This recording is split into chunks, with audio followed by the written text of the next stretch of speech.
The message came 30 seconds after they appeared. It lasted 11 words. You have 72 hours to surrender.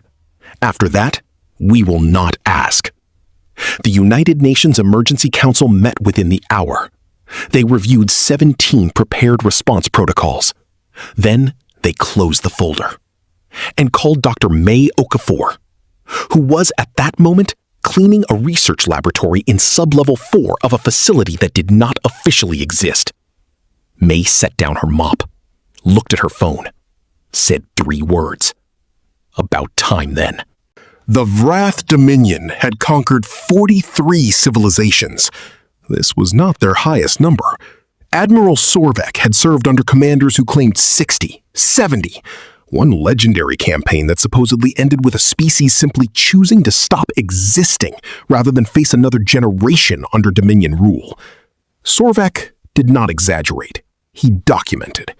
43. Verified.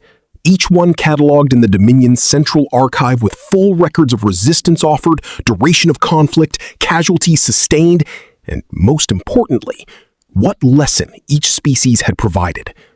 The lesson was always the same. Size matters. Firepower matters. The willingness to use both matters most of all. He stood at the viewport of his flagship, the Vrath Eternal, and looked at the small blue world below. Earth. He had read the briefing 3 times, not because it was complex, because it was almost insultingly simple.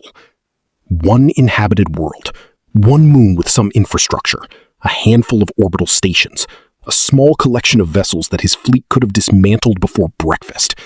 No shields worth noting, no weapons capable of reaching beyond their own system. A species so young they were still arguing with each other about what their planet's temperature was supposed to be. His intelligence officer had suggested they were not worth a formal campaign. Sorvek had disagreed. They were close to the Vorath trade lanes. Their system had resources. Their world had a particular biological diversity that Dominion science had flagged as potentially useful. More importantly, he had learned from 43 campaigns that you do not leave a species behind you that you haven't addressed. Even small ones. Especially small ones. He issued the standard ultimatum. 72 hours. Then he waited for the panic to begin. Mae Okafor had worked at Facility 7 for 29 years. In that time, she had cleaned approximately 14,000 laboratory floors, replaced approximately 600 air filtration units, repaired approximately 900 pieces of equipment that researchers had described as broken and she had described as incorrectly operated, and consumed approximately 42,000 cups of coffee from a machine that she alone knew how to maintain at peak efficiency. She had also, in that same period, learned to speak 7 alien languages fluently and 3 more conversationally. She had decoded 41 years of intercepted Vrath communications. She had written the diplomatic response protocols that the UN Emergency Council had just opened and then closed. She had personally trained the last 3 humans who had held the title of Primary Contact Specialist before the program decided that having a Primary Contact Specialist was itself a security risk. Her official title was Maintenance Technician Grade 3. This was intentional. The Vrath Dominion had in 43 campaigns developed highly sophisticated intelligence operations. They were extraordinarily good at identifying military officers, diplomatic personnel, scientific leadership, and governmental authority figures. They were not looking for the person who cleans the floors. Nobody ever was. Mae had spent 29 years being invisible, and she was very good at it. She packed 1 bag. She stopped at the coffee machine on her way out and filled her travel thermos. She left a note for her colleague explaining which filter needed replacing on Tuesday. Then she took the elevator to sub-level 1, where a car was waiting. She was on the shuttle to orbit within the hour. She did not look nervous. She looked like someone who had been waiting a long time for an appointment and was mildly irritated it had been scheduled on a Tuesday. The docking bay of the Vrath Eternal was designed to impress. Mae noted this professionally as she stepped off the shuttle. High ceilings, deliberate scale chosen to make visitors feel small. Trophy displays along both walls, Fragments of defeated vessels, weapons from conquered species, the kind of collection that communicated both capability and willingness very efficiently. 6 Vrath warriors waiting for her, each one approximately 2.5 meters, heavily armored. The specific posture of soldiers who have been told to be intimidating and are taking the instructions seriously. Mae looked at the trophy displays as she walked. She paused at one, a fragment of hull plating with markings she recognized. Vashon Collective, she said in Vrath, not the formal dialect, the military one. 3rd campaign, I think. Admiral Gorvin's fleet. He had the engagement record altered afterward. The Vashon held for 8 months, not 4. I always found that interesting. Why falsify the record? The Dominion won either way. The lead warrior stared at her. How do you know that? I read a great deal, Mae said pleasantly. Is the Admiral ready? I have a thermos of coffee. Would anyone like some? Nobody wanted coffee. They walked. Mae noted the corridor construction, security camera placements, ventilation system design, the specific frequency of the ship's drive hum that told her they had not moved to combat readiness. They were curious, not alert. Good. Curious was much better than alert. The war chamber was exactly as her briefings had described it. She had been reading Vrath internal communications for 30 years. She had a better map of the ship than most of its crew. Admiral Sorvek was on his throne. 12 warlords, standard configuration. Mae walked to the center of the chamber, set her bag down, and looked up at the Admiral. Admiral Sorvek, she said in Vrath, your tactical memoir on the Kaleri campaign was required reading in my program. Your use of the debris field as a sensor blind was genuinely creative. I have questions about the 3rd engagement specifically, but perhaps we can get to that after the main business. Sorvek leaned forward. You read my memoir? 3 times, Mae said. You write clearly for a military document. Most of them are impenetrable. You are the ambassador. I am. You are a maintenance technician. Also, yes. Sorvek looked at her for a long moment. Those 2 things don't... I know, Mae said. That's rather the point. She opened her thermos and poured herself a coffee. Shall we discuss what comes next, she said. I have been waiting 30 years to have this conversation, and I would prefer not to rush it. You have no fleet, Sorvek said. Correct. You have no planetary shields. Correct. You have no weapons capable of reaching my ships. Correct. Then what, Sorvek said, are we discussing? Mae set down her coffee. In 1987, she said, a Vrath scout vessel crashed in the Sahara Desert. Pilot casualty on impact. The ship was 73% intact. Sorvek went very still. That vessel was listed as destroyed by navigational failure. No debris. Yes, Mae said. We found it first. We decided not to announce that. You have had a Vrath vessel for 39 years, Mae said. We took it apart very carefully. We had a great deal of time. We mapped every system, every communication protocol, every command architecture. She looked at him directly. Every security framework. The chamber was completely silent. You studied our technology, Sorvek said slowly. Extensively, Mae said. Your systems are remarkably consistent across your fleet. That is one of the things I noted when I read your tactical memoir. You write about standardization as a strength. Uniform command protocols, unified communication architecture. Every vessel connected to every other vessel through the same network.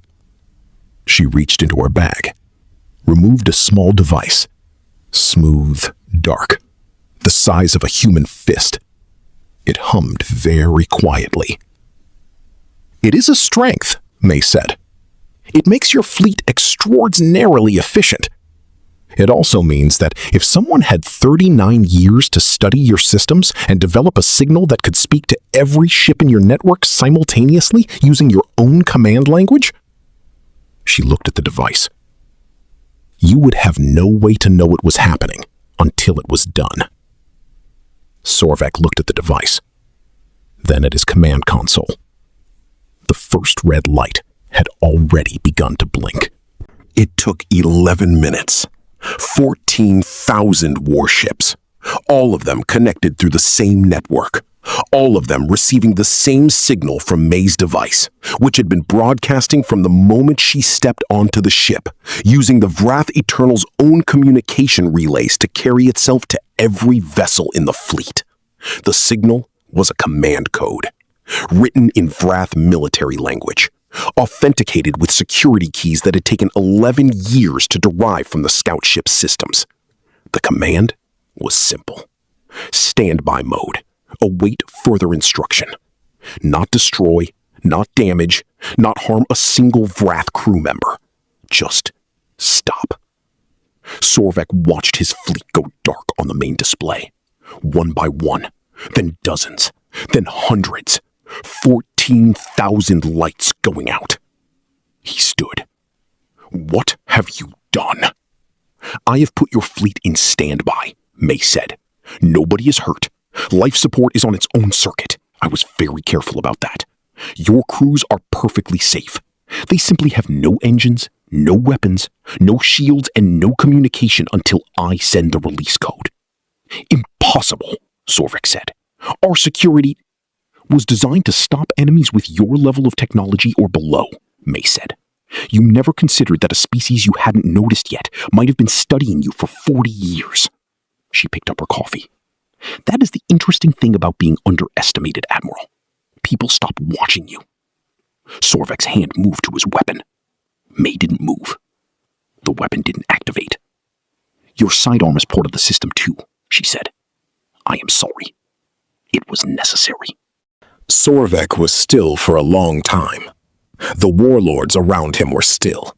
The chamber was still. The flagship was still. Outside, 14,000 ships were still. Mae drank her coffee. Finally, Sorvek said, not as a command, not as a threat, just as a question. Why didn't you destroy us? Mae looked at him. The device has a second setting, she said. It can instruct every reactor in your fleet to fail simultaneously. 14,000 ships would be 14,000 expanding debris fields. Your entire Dominion fleet gone before anyone on board knew it was happening. Sorvek said nothing. We didn't use it, Mae said, for 2 reasons. She held up one finger. First, because the day we chose to destroy 43 species worth of lives without offering an alternative would be the day we became the thing we were defending ourselves against. We are not interested in becoming the next Dominion. She held up a second finger. Second, because we need the galaxy to see this moment. Every species you currently hold, every species that has heard your name and felt afraid, every world that has looked at the sky and wondered if today is the day your fleet appears. She paused. We need them all to see what happened here. We need them to see that your fleet fell. We need them to see that one human diplomat, who spent 30 years cleaning laboratory floors so that nobody would notice she was preparing, walked onto your flagship and turned off 14,000 warships with a device the size of a coffee cup. She looked at him steadily. Fear is a language you taught the galaxy, she said. We just translated it. And then we gave the galaxy a different lesson. The terms were not what Sorvek expected. He had expected punishment, humiliation, the specific reversal that conquerors experience when the order of things inverts. Mae offered him a chair. The Dominion holds 43 species, she said. We have been in contact with representatives of 31 of them for the past 6 years.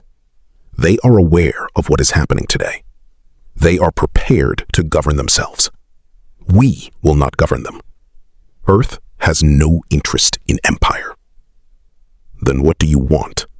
Sorvik said. A council, Mae said. Not led by humans. We will be one voice among many. Headquartered on a neutral world. Every freed species represented. Trade agreements. Knowledge sharing. Mutual defense. If anyone tries to do what you tried to do today, we respond collectively. And the Dominion? Your homeworld will not be touched. Your people will not be harmed. Your fleet will be returned to you, one ship at a time, as trust is established, over a period of years. She looked at him. The Dominion as a conquering power is finished. The Vrath as a species have a future. What that future looks like is up to you. Sorvik sat with this for a long time. You prepared for 40 years, he said finally. You learned our language, our history, our systems. You made yourself invisible. And you waited. Yes. Why? Mae was quiet for a moment.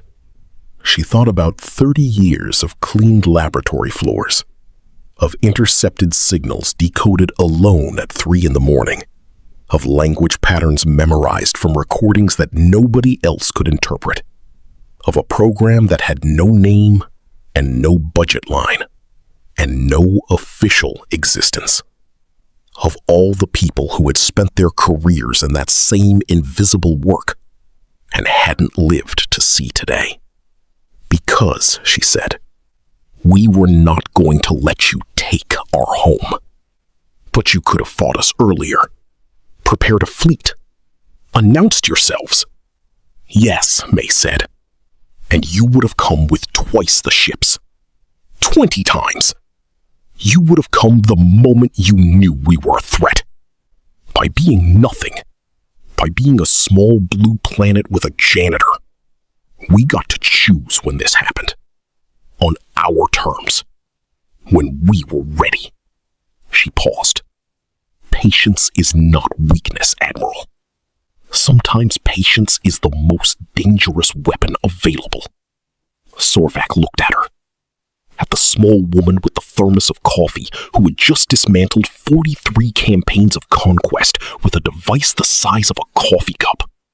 You are a strange species, he said finally. Yes, Mae agreed. We are. She poured herself a last cup. Now, shall I explain the council structure? I have prepared materials. They are thorough. I have had 30 years to work on them. Mae went home on a Thursday. Not to an official ceremony, not to a parade or a broadcast or a seat at the new council's inaugural session. She went home to Lagos and spent a week sleeping.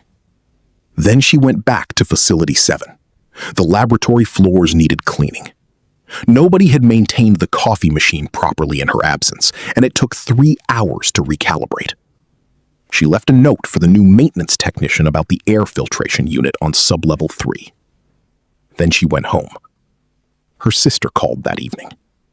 You were on every broadcast in the galaxy for 3 weeks, her sister said. Every species that has ever been afraid of the Vrath was saying your name. Mae Okafor, the janitor who turned off 14,000 ships. I know, Mae said. Are you not, I don't know, excited? Mae looked out her window at the street below, at ordinary people going about an ordinary Thursday evening on a planet that was, today, somewhat safer than it had been last week. I'm tired, she said honestly. I've been preparing for that meeting for 30 years. I would like to not prepare for anything for a while. What will you do? Mae thought about it. I have a garden that needs attention, she said. I have books I haven't read. I have a coffee machine that nobody else knows how to maintain properly. Her sister laughed. That's it? You dismantled a galactic empire and you want to garden? Someone has to, Mae said. That's very you. Yes, Mae agreed. It is. She made tea, sat on her balcony, looked at the sky, The same sky she had looked at for 58 years, that now had a council station in orbit and trade ships from 31 freed species, and one Vrath diplomatic vessel that had arrived last week carrying a young reformist named Yeth who wanted to talk about what came next. The galaxy was different now. Smaller, more complicated, more interesting. Mae drank her tea. Then she went inside and went to sleep. There was still much to do, but it could wait until morning.